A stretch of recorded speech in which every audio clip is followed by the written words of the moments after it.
What ultimately did they show you last night? Well, I think you start off with Anthony Davis. The difference between the loss on Saturday to the Denver Nuggets was 4 free throw attempts for him, 17 points.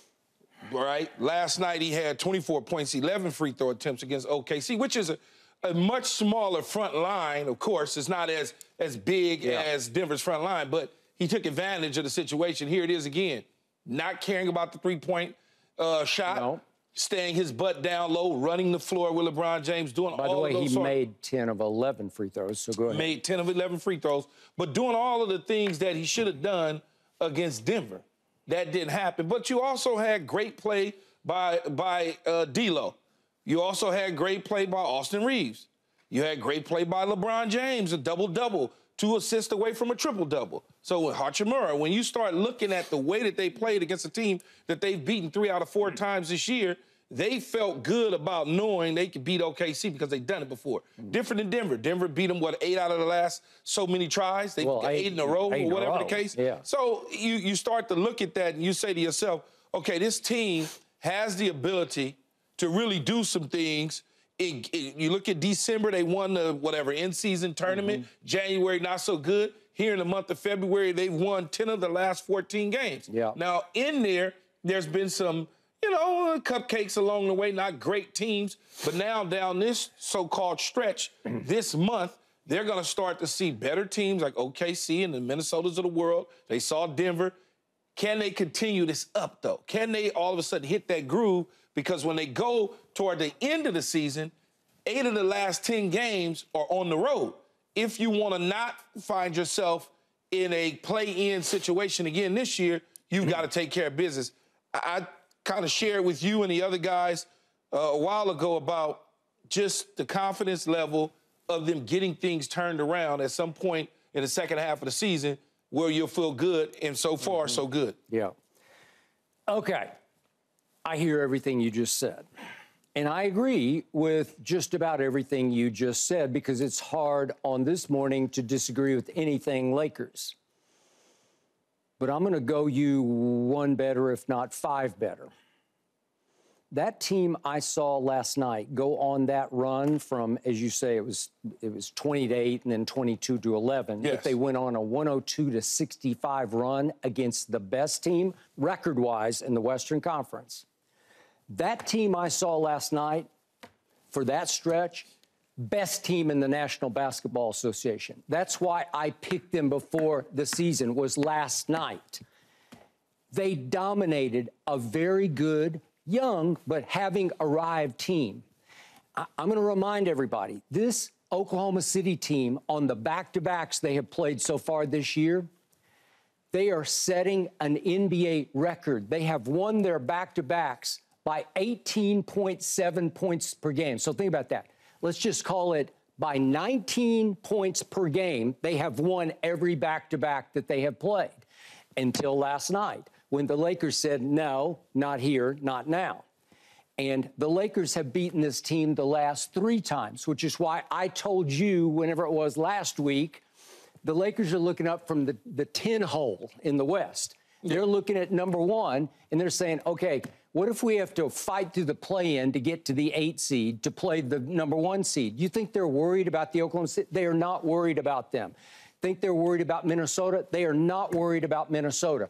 Are they worried about Denver? Well, sure they are, because they can't beat Denver, but they can play the hell out of Denver every time they play them, because they've lost 8 in a row, but 6 of the last 7 times against Denver, it's been nip-tuck all through the 4th quarter. They just can't figure out how to close a game against the Denver Nuggets. But don't tell me they're intimidated by the Nuggets, because there's no reason to be, and they're not, because they fight them tooth and nail. They go blow for blow with them through 4th quarter after 4th quarter. And the other night, as we know, we talked about it yesterday, the Saturday night game, with 3:22, LeBron's got the ball in his hands, and they're only down 1 point.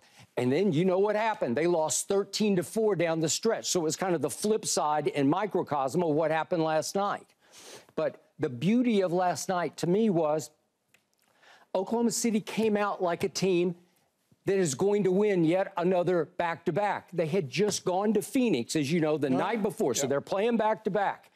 And Phoenix took its best shot. Again, they didn't have Book. They didn't have Devin Booker. But they took their best shot at Oklahoma City down the stretch.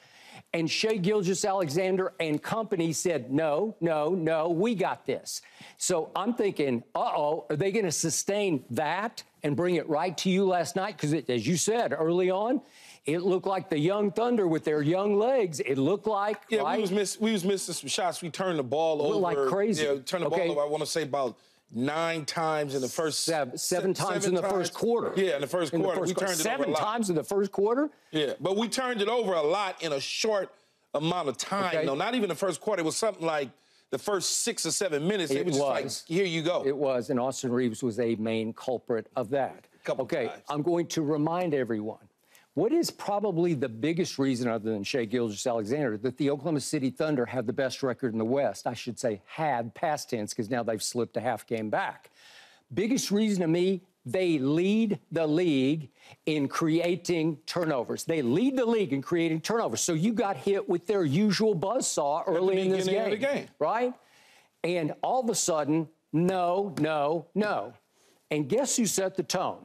Mr. 40,000 set the tone. Not on offense, on defense. LeBron knuckled down and buckled down on the defensive end the way I don't see him do it on a regular basis, because he's 39 years of age in year 21. He picked his spots. He picked his spot last night. He wasn't going to allow them to come in here and just score at their own will. It was a beautiful thing to watch, because he knows that they know they're better than Oklahoma City. So he said, at whatever score you want to pick, 22-11 or 20-8, right in there, he's like, no, no, no, no, no, watch this. And he gave you extreme energy on the defensive end. He made several plays on the defensive end that set the tone on the offensive end. And it was more of a blue-collar night for him, which I love to watch him. Listen, he's averaging 7 rebounds this year. Keyshawn, you and I know if he put his mind to it, could he average 10 or 11? Sure he could. He's 6'9", 2, whatever we give him, 250, but he is still... But he's also got to stay out of foul trouble. Okay, so all right, that's fine. That's fine. But he can still bang with the best of them. So I'm going to show you 2 quick LeBron plays. Tone setters in this game. Let's get the first one here. It came with... let's do the first one in order. I'm sorry, I've got them backwards here. Let's do... This is a block of Chet Holmgren. If we could... This is a block of a lob pass to Chet Holmgren that looked like an easy lob dunk from Jalen Williams. And guess who came from the backside and got it? LeBron. And look, it leaves Chet on the floor like he just ragdolled him, and he didn't foul him.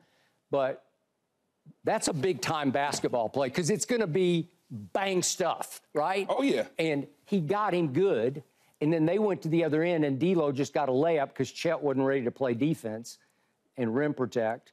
Okay, that's a hustle play. Yes. That's the equivalent of a chase down block, except it's just weak side defense. Okay. So that's one where his teammates are like, oh, he's playing. Like I said to you, Skip, you're talking about a smaller front line. So it was Anthony Davis. I mean, Chet is long and tall, but he's not physical. Yeah, yes. but you also are talking about, I can now put my energy to play defense because I got AD that's going to dominate everywhere else on the floor because of the size factor. Okay. So now, a few minutes later, let's see LeBron on sort of a semi-breakaway. If we could see this play on Aaron Wiggins. This is vintage LeBron versus Thunder. He just says, Aaron Wiggins? Are you kidding me? Was it a I thought he was going to get a charge foul? I know, I got it. I was like, okay, all right. But that is vintage freight train LeBron James.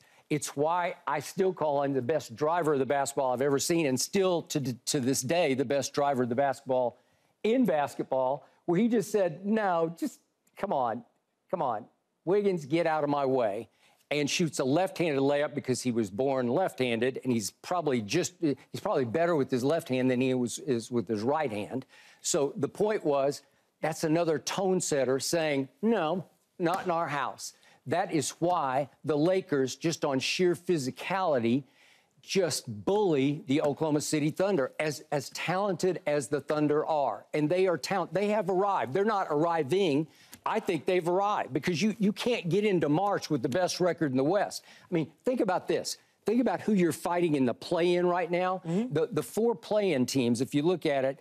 Lakers, Golden State, The Golden State's behind the Lakers. So and then it's Sacramento and Dallas just ahead of you in play-in slots, right? Play-in slots. Okay, where you're going to have to fight each other just to get into the postseason, right? Well, think of those teams. Sacramento, Dallas, Golden State. And Golden State, until they got massacred at Boston, they'd won 11 of 13. And we know what Luka and Kyrie... Luka's been on an all-time tear since the All-Star break. Sacramento, unfortunately, has owned your Lakers much of the time, and they are coming here tomorrow night. It's not going to be an easy cakewalk to get into the playoffs because we put ourselves in such a position that we're now trying to dig ourselves out of a hole. That's why I said to you, it's so important that this nice stretch that we have at home, we've got to cash in with these teams. Now we go on the road at the end of the year, we play 8 or 10. Let's see what that is. But we got some teams coming up at home that it's a mixed bag. It's not well, you got Sacramento Wednesday, and then you got Milwaukee on Friday. Yeah, but is Giannis going to play on Friday? I don't know. He didn't play last night with Achilles tendonitis. Did not play last night. It looked like he tried to warm up and just couldn't go. So they're uncertain about him going forward. Okay, so now I know you've never been quite sold on Austin Reeves. I'm completely sold on him. I'm not saying he's a star. I'm not sold on him. Okay, but you said if I could move him to get something better, I would have moved him. He is really good at what he does. He plays great off LeBron. LeBron completely trusts him. And I'm going to tell you something. I don't know if people noticed this last night, but guess who was on Shai Gilgeous much of the night? Austin Reeves was. And again, they're playing back-to-back, and they're asking a lot of an MVP candidate. But if you look at Shai Gilgeous last night... he was in the -9, had 20 points. He shot the ball 13 times, made 5 of them. He shot only 13 times and made 5. Okay, so he had only 20 points, and he's averaging 30-ish, you know, like... Okay, so I thought Austin Reeves did a superb job on him, the best you can do, because you can't stop him. He's just going to score.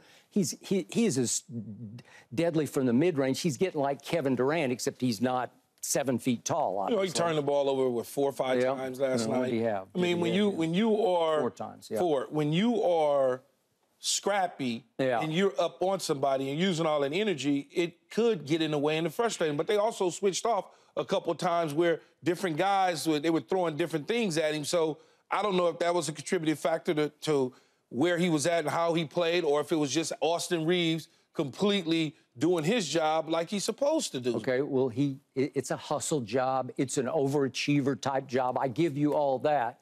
But for a while, in his first couple of years, I thought he could be a liability on defense, and sometimes teams hunted him.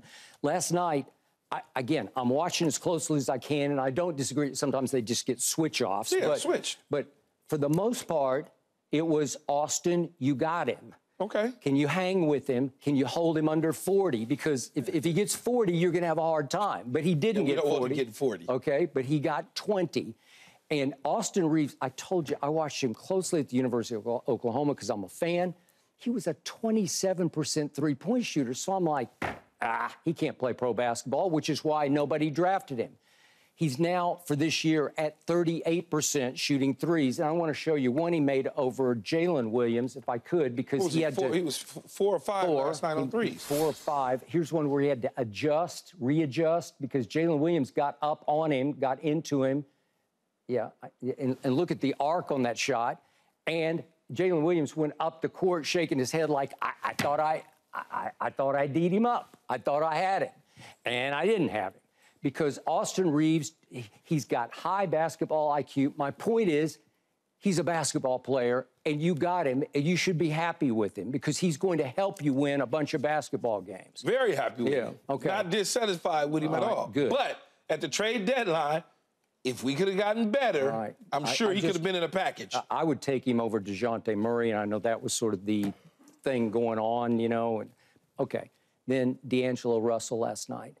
He led your team in usage rate because LeBron trusts him also. So a lot of times he's playing point, and he's a scoring point guard because when he gets going from 3, he is devastating. And I've told you before, he has, I'm not saying he's an all-star player, but he has all-star offensive talent. He's borderline all-star offensive talent. He does. He's got supreme and he can score when he gets hot. And I don't know what's gotten into him lately, but he's playing with such overpowering confidence. You just see his body language. The month of February has been good for him. Whew, has it been good for him? So he goes 5 of 11 from 3. So if you get him and Austin giving you 9 threes, remember, you attempt the fewest threes in all of the NBA. But if you can get 9 from 2 of your starters, you got a chance. And it was a rare night when they outscored their opponent from 3. It was 16-15.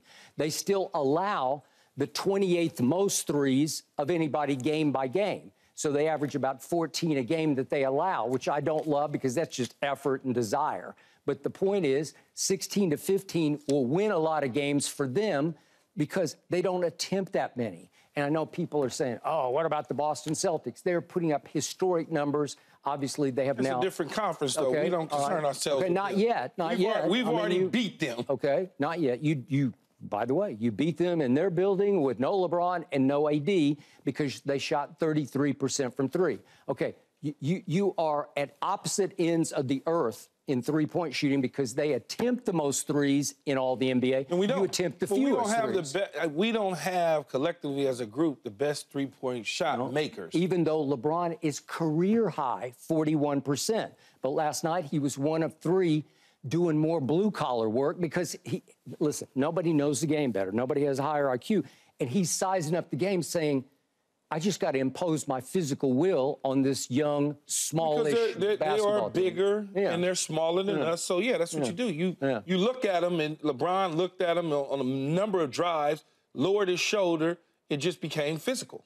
Okay, there you go. And I showed you the tone setter on Aaron Williams. The difference with Denver is Denver's a long, bigger team. They are. And this is a small lineup compared to that team. But are you afraid of Denver? I don't. But see, outside of the close sweep that they got last year, these games are spread out in the regular season. If we see them again in the postseason, you would think that whatever it was last year, we learn from it, we make those adjustments, and we figure out how to get over the hump. I don't think if they saw them in the playoffs that they're going to be afraid of them. Not at all. Not at all, 1 minute at all, because even in the regular season, everything is close. There's no blowouts. You're not looking at, this is not Boston versus Golden State, where all of a sudden it was just a pure-out massacre. It wasn't one of those situations. Okay, yet your Lakers, as much as I've tried to like them, they are still 34-29, and they're stuck way down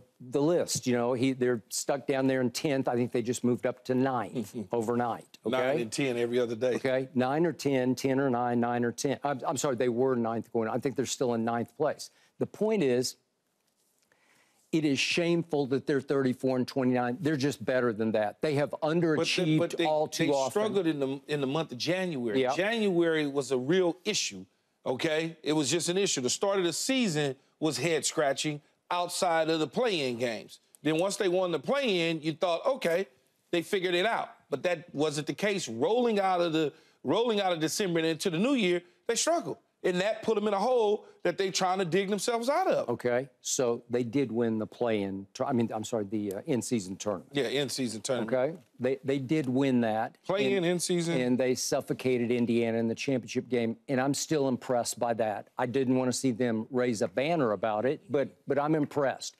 It showed me what they can do when they flip that switch.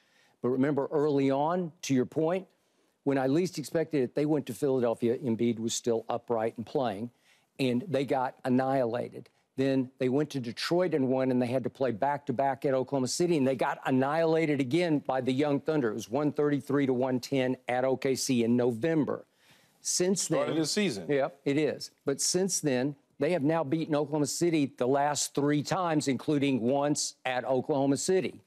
Okay, that shows you firepower. That shows you. Well, it's not even legitimacy. OKC. I don't look at OKC because I look at the age, the youth, versus a veteran team, guys that know how to play basketball. When I'm measuring them against teams, I'm measuring them against not having LeBron and an AD and what they're capable of doing against a Boston, then coming back and beating the Knicks team on the road. I can't look at OKC because of the youth. I'll measure them against a team like a Golden State, a team like a Sacramento, to be able, a healthy Phoenix team or a Denver team, to be able to say, if they can beat these teams when healthy, the sky is the limit. Yeah. You can't look, OKC is young. You can tell they're young because we up on them 3-1. They beat us in November, like you said, and hadn't beat us since. We beat them 3 straight times. 3 times, but they are leading the Western Conference in record because they're beating a whole lot of other teams in the West, right?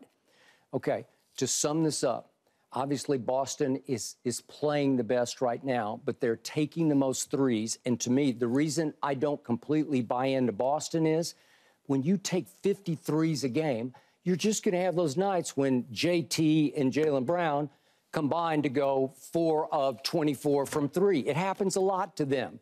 And if they do, you have a chance to beat them. And if you, let's just do the hypothetical, if the Lakers could get through the West and face Boston in the final, well, you'd have... What makes you think Milwaukee not going to be in the final? Well, in the end. I don't know. In the end. I just don't. They're going to miss a guy that is now a Boston Celtics and a Celtic player, and you know who I'm talking about. Well, Drew the Holiday. guy that last night that you don't like, in Dame Lillard, certainly showed that was about the Clippers playing back-to-back. Oh, God. Kawhi. Okay, all right. Okay, Skip. well, I was surprised Kawhi even tried to play back-to-back, which shows me some. The good news was he played back-to-back. The bad news was But Kawhi wasn't on Dame like that. No, but I'm just saying, usually they're up 15 late in the third quarter, right? Yeah. Okay, so Dame be damned. You know, you can score all you want, but those guys, they should have taken it home, and Kawhi in the fourth quarter misses all 4 of his shots. And that was the end of that. I'm just saying Milwaukee is going to be something to be reckoned Are you with. picking Milwaukee to win? I'm picking them to come out I still of the got East. Boston to win the East. I got them coming Are out you? the East, yeah. Okay, they can't beat Boston. No, I just don't think they can. Okay. But you could beat Boston in the finals if you could get through this gauntlet here in the West to get to the finals. You got all the right ingredients if you can get your best defender, Jared Vanderbilt, back, and they say he's going to be back, and if you can get one of your best clutch shooters and Gabe Vincent back for the playoff run. You get those two, you got a basketball squad. Thanks for watching, Undisputed fans. Do you want more highlights from the show? Make sure to click that subscribe button for all the exclusive content from Undisputed.